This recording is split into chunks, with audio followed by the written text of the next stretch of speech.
चले आई भैया। एगो लइका के एगो लड़की से बेपनाह मोहब्बत भइल बा। और वो लड़की ओकरा से बहुत दिन से बात नइखे करता। अचानक कुछ दिन के बाद फोन जब वो लइकवा के करतिया तो लइकवा कहता कि जोरे बेवफा सनम, अब हम तोरा से बात ना करम, तोरा चलते सब मोबाइल वोबाइल फोड़ के फेंक देनी। तो चलिए भाई वो लइकवा का कहता हम गाने के माध्यम से सुनावतानी। अगर अच्छा लगी तो कमेंट में जरूर बताइए।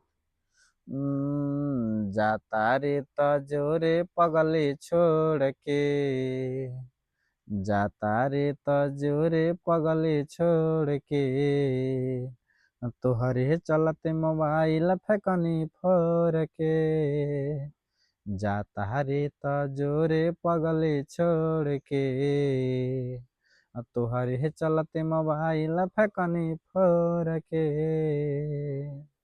फोर के हाँ फोर के मर जाई बभोर के। जाता रे तजोरे पगली छोड़ के, तोहरे चलते मोबाइल फेकनी फोर के।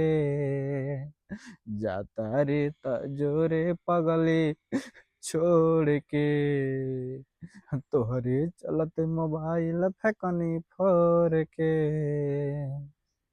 चलिए भैया कैसन लागल कमेंट में बताएं।